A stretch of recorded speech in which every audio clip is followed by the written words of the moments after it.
I did accounting work for about a year out of college. Didn't really care for the hardcore accounting work. Fell into internal audit, didn't know what it was, fell in love with internal audit. It's the best job in any company. It really is. I mean, there's nowhere you can't go in the company. There's no questions you can't ask. There's nobody you can't talk to. And, fortunate for you, unfortunate for them, sometimes they have to answer your questions. They don't have a choice. And if they don't answer your questions, that's probably because they got a problem in that area. They don't want you to find it. This episode is brought to you by Greenskies Analytics, an audit analytics service provider that works with internal audit departments that have data analysts and are still frustrated with trying to make analytics actually work, aren't getting the expected ROI, who can't break through the communication barrier between the analysts and the audit team, and those that need experienced direction for an audit analytics strategy and process. Those that feel like they've wasted time and money on trainings, aren't getting the value they want, not prioritizing the highest risk areas for the organizations, or have projects that seemingly never get completed. Do you deal with any of that? If you do, go to the show notes of this episode and click the Greenskies Analytics link, or go to greenskiesanalytics.com to schedule a call and understand how Greenskies Analytics makes analytics actually work for internal audit. This episode is brought to you by Supervisor. Supervisor is a ready-to-use audit analytics platform that integrates with your ERP and any other systems you have to provide actual continuous monitoring for risk across all your transactions. They have more than 350 out-of-the-box checks and analytics to enable your team to perform full population testing, detect multiple types of anomalies, and identify potential fraudulent activity. That's going to give you an unparalleled level of assurance in your financial processes. Built by internal audit and accounting experts, so your team can get value from the first day of usage. So imagine having no analytics today, walking in tomorrow, and having up to 350 audit analytics already run. You don't have to necessarily take my word for it, though. Global organizations such as IKEA, Michelin, Lacoste, and numerous others trust Supervisor to enhance their audit capabilities and increase their assurance. This podcast is also brought to you by Audit Board, the leading cloud-based platform transforming how enterprises manage risk. Audit Board's integrated suite of easy-to-use audit, risk, and compliance solutions streamlines internal audit, SOX compliance, risk management, and security compliance. Automate processes and improve execution with Audit Board's purpose-built solution, which is designed to address the most pressing challenges of today's practitioners. Experience the latest in audit, risk, and compliance technology. Visit auditboard.com to schedule your product walkthrough to see Audit Board's award-winning platform in action today.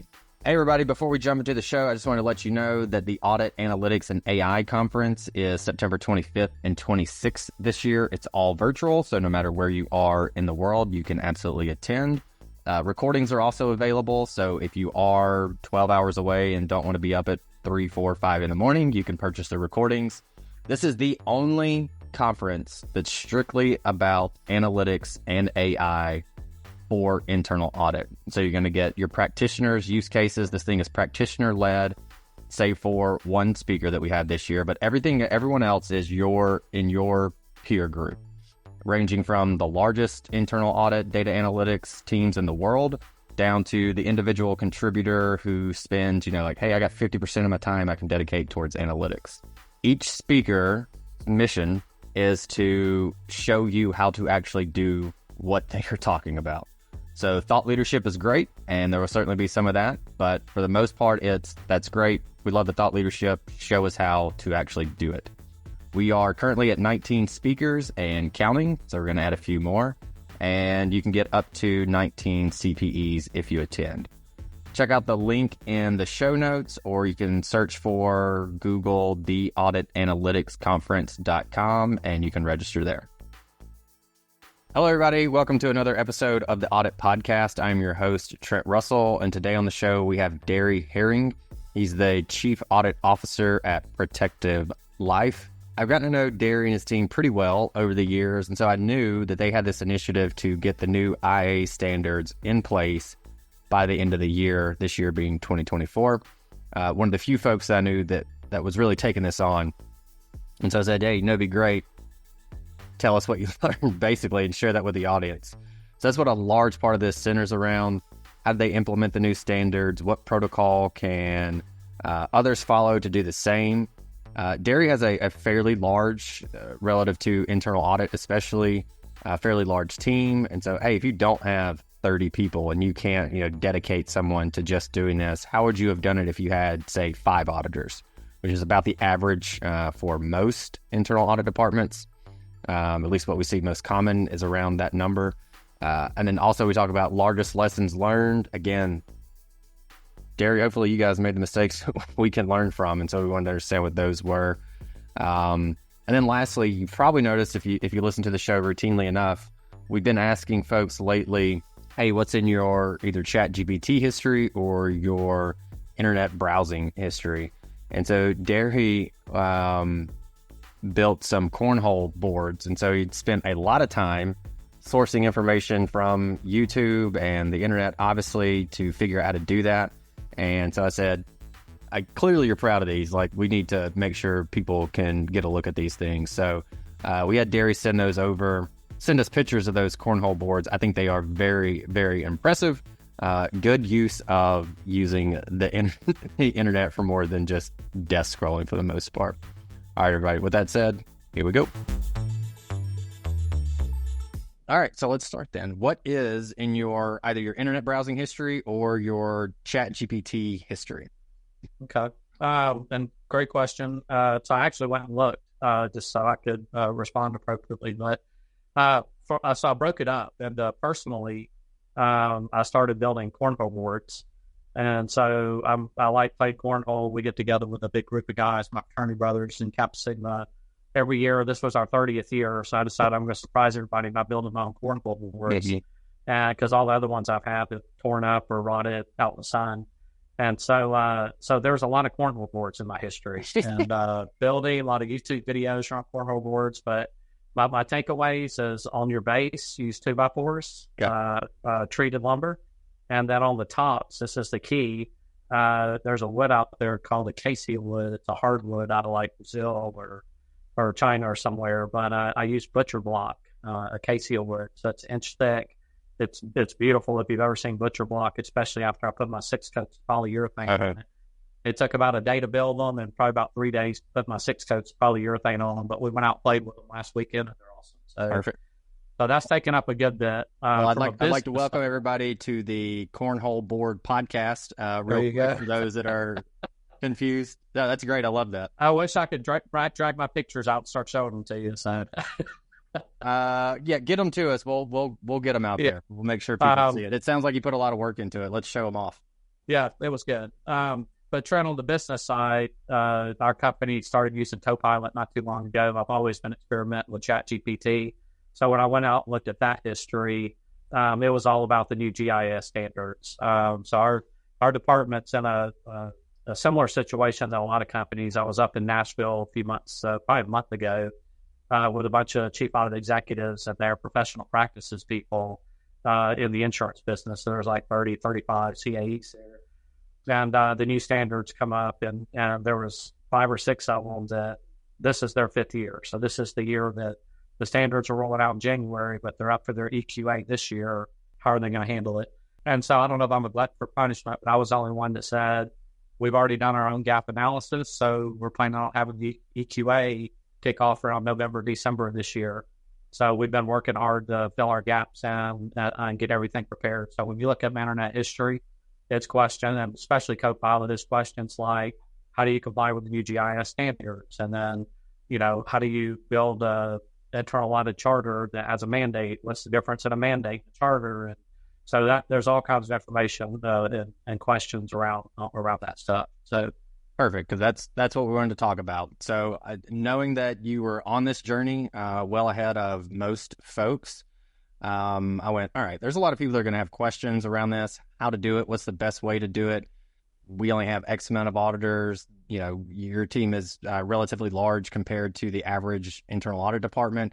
And so how did you do it? And so that's what I wanted to get into. I wanted this to be a practical how-to advice for folks that are going, we're struggling with doing this, or there's probably anxiety in doing this whenever that does come up. And so you kind of being on the forefront of it, how has it been going? How did you implement new standards? What's the protocol others can follow? Advice, lessons learned that you could pass on? Yeah, no, that's good. And I am no way academia, so this is going to be very at the 6th grade level when I walk you through this. So, Perfect. I'm big in the KISS acronym, keep it simple. I go with 2 when I talk to myself, keep it simple, stupid. Yeah. So, but we started with a simple Excel spreadsheet, 3 columns, and that's how we've always done our self-assessment. The years that we didn't do an EQA, every other year we do a self-assessment. And column 1, we broke up the standards and the kind of bite sizes, what's required at the different levels. And so second column is what are we doing? So we would put at least 3 or 4 bullet points in there with here's what we're doing to comply with that standard. And so the third column is what's the gap? What can we do different? What can we do better? What can we take from manual to an automated process? What are the gaps that we have? And so that's how we did it year after year after year. So that's how we did the new standards. So when they released the draft standards in March 2023, we knew that we were coming up at 2024. We didn't know when the new standards were going to be effective. So we immediately did the gap analysis, saw what our gaps were. Fortunately, you mentioned I have kind of a large shop. We got 26 auditors. And so we're a fairly mature shop. But going back historically, 17 years ago when I came to Protective, we had 4 auditors. And basically, we tested about 800 SOX controls, and that's what we did. So I did the same thing when I reflect back then. We worked very hard to streamline the SOX program, got it to where it was operating more efficiently. We were truly only testing key controls. And so we were able to free up some resources to then start developing an internal audit charter and then a risk-based methodology. And then we started document policy and procedures. And over the course of about a year or 2 years, we had all the pieces in place. So then we just started maturing those pieces. We had to develop a risk assessment because we didn't have an ERM team at the time. And so as that developed and matured over about 3, 4, or 5 years, it was the 6th year that we did our first EQA. And going through that process, starting with that simple little spreadsheet about what do the standards say, what are we doing, what do we need to do, there was a lot of work around that. It took 2 or 3 years to get us there. Our first EQA, we didn't get all generally conforms. I think we had 1 or 2 that we needed to work on. But we did have 2 or 3 very strong best practices, which was a strategic plan. I've always felt like this. I did it in my prior job. Been doing internal audit for 33 years. I don't remember ever not having a strategic plan. So we followed that strategic plan, and that helped us educate management on what internal audit is, the value we provide. So that helped us mature a lot quicker, I think. But we had a lot of best practices. One was the strategic plan. The other one we put together years ago was something called a roadshow. And on the roadshow, it basically, and I made a list, but it's what is internal audit. So we just used the definition of internal audit. How do we do internal audit work? What is the planning process? What's field work? What's wrap up? How do you report? What is the COSO model? Why do we need? And we went all the way through what is our report? What is our risk assessment? It was about a 15, 16-page document. And we went around the executive management, all of our stakeholders, the board, and basically educated them. Again, it wasn't overnight. It was over a 2 or 3 year period of why internal audit was important and why it's necessary. And I give you that groundwork to go back to in March of 2023 when they rolled the standards out. We put our list together, our 3 columns, and then we started doing our gap analysis. And we immediately started educating management that these new standards were coming. And we went ahead and said, these aren't final, but here's where they're heading. What do you think? And then we took that feedback plus our own opinions, and we replied back to the IIA in the discussion document that they gave us answering the questions. So we provided our feedback. So then at that point, we felt like we had an idea of what standards were probably going to stay in and which ones may or may not change. So we started last year actually updating policy procedures and making changes to start moving toward what we thought the new standards would be. Fast forward to this year when they released the standards, we updated our gap analysis. We did make some changes because when we thought we were going to have stronger language in our charter and our mandate, they loosened it up a little bit. So we backed off a little bit of that. But we did that as we had discussions with our audit committee chair. We did have an audit committee chair change. Our prior audit committee chair retired. So we got a new audit committee chair. So it was another education process, and she was new to our board, but very supportive of internal audit. Comes from a very large shop that also has a strong internal audit function. So that was very helpful as we continue to build out and progress toward it. So that's kind of how we started building. Again, fortunately, we were a mature shop. We have a lot of stuff already in place. But my comparison is we started with a 4-person shop and grew to where we're at today with the same process. A little off topic, but for the strategy, I feel like that's an area where that's probably not as defined as maybe what you had already had in place. And that's one of the new standards. There's a lot of detail, well, probably not as much as I would have liked to have seen on the why these things need to be in there. But we expect you to have a vision, strategic objectives, assess technology, future state, 2-3 years down the road, that kind of thing. I can see a lot of people, especially with the vision, going, let's just make some, like basically let's just put something down, we'll put it in the desk drawer, and when we need to bust it out, we'll bust it out. With that said, is there within your strategy, is there an element, we'll call it, of that you feel like, hey, guys, if you're going to check the box on everything, that's cool, but you need to do this one thing within that strategy? What would that be? Yeah, that's interesting you say that.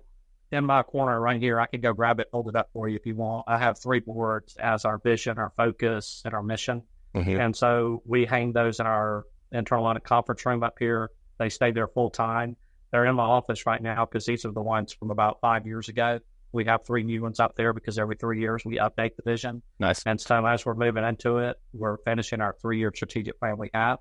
And so we're fixing to redo them now. So I have a group working on a new vision statement, all that. So it worked out to be pretty good timing for this. But I'm a big believer. You got to establish the vision, or you don't really know where you're trying to get to or what you're doing. So the vision statement is very key. I was listening to one of your prior podcasts. I think it was Paul Sobel maybe was speaking about this a little bit. And I agree with him. And I believe Tim Leach made this comment too. I know he was talking really hard on the purpose of internal audit. But I do think the I puts it out there. But you can abide by that, but you can tweak it and put it in your own language to where you're covering what needs to be covered according to the IA. But if you're in an organization where you need to add a little bit more to it because your stakeholders would better, understand it from there. So that's kind of the direction we take. But having that purpose, that vision statement is pretty key. Perfect. I know, and talking to you and your team prior, when I'd asked this question, like, how are you guys doing this? Like, how are you rolling this thing out? And it was, we have someone basically dedicated. That's their role, is to make sure that new standards are going in like they should be. And so if there's a question, concern, whatever, there's kind of a dedicated resource to a degree. I doubt it was their 40-hour-a-week, job to do that. But you have those resources. A lot of folks, again, I think on average, this is kind of anecdotal, but average like 5 auditors, is the average audit department size or something along those lines. Maybe it's 7. Any advice you could give them? Or they go, we don't really have the resources to do it that way. Is it just, well, start sooner then? What advice would you give based on what you've seen that you could pass on to those folks? Yeah, and I'll go back again 15, 16 years ago when I first came here. We didn't have a professional internal audit shop and built it from scratch. I was the professional practice person. I was the one writing the methodology. I had the 2 or 3 auditors. Fortunately, 2 of the 4 auditors I had here were experienced auditors that worked at large audit shops similar to me, so they had a background. But it was me. I was writing the risk methodology. I developed the internal audit charter. It was my language. I started with the model audit rule, or not the model audit charter from the IA, but ours looks a little bit different. We got, since nobody at Protective really, from a stakeholder standpoint, had a good understanding of a professional internal audit shop. They thought it was just somebody that come in here and tested SOX controls. And that's what you do. I spent a lot of time, and so our charter already had a good bit of teeth in it, in independence and authority and responsibilities, very well defined. But that was me. I was the one building that when we were a shop before. And so the CAE's got to be willing to roll their sleeves up and do that work. Now, fast forward to the day, I have 26.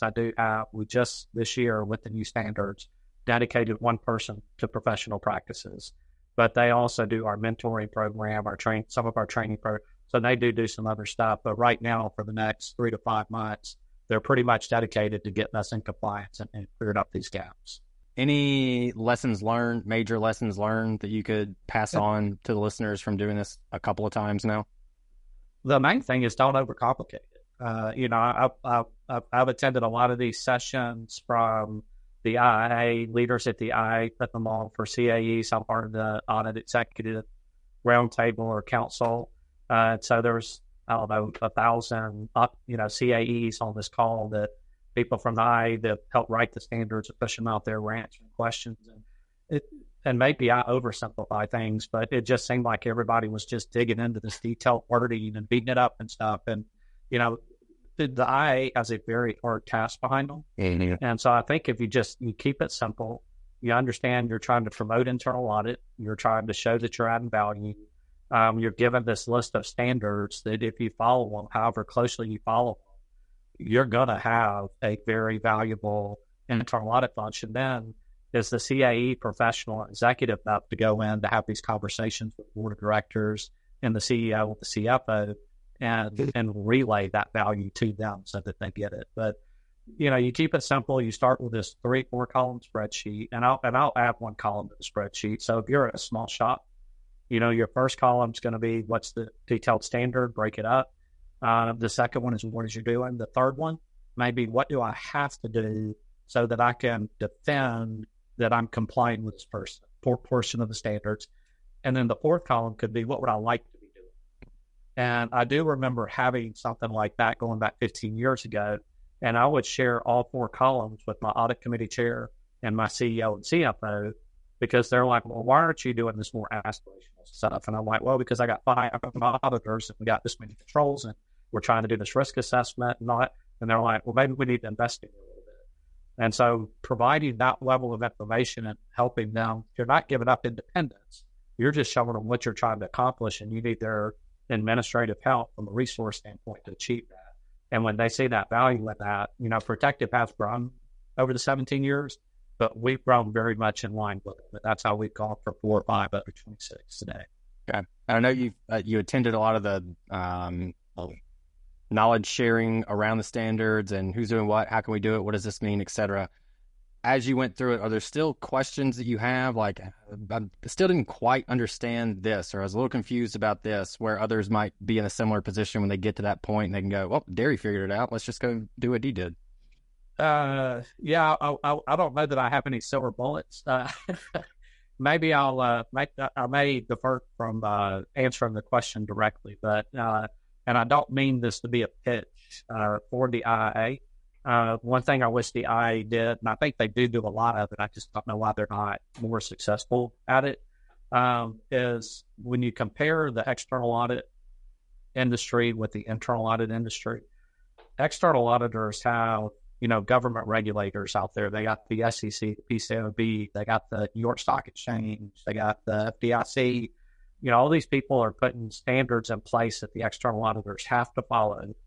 And so then they go in the company has their own regulations about they have to have an external auditor, they have to have an independent audit. So the government regulatory agencies are giving the external auditors the authority and the power they need to do their job and do it independently. When you translate that to internal audit, we have the IA.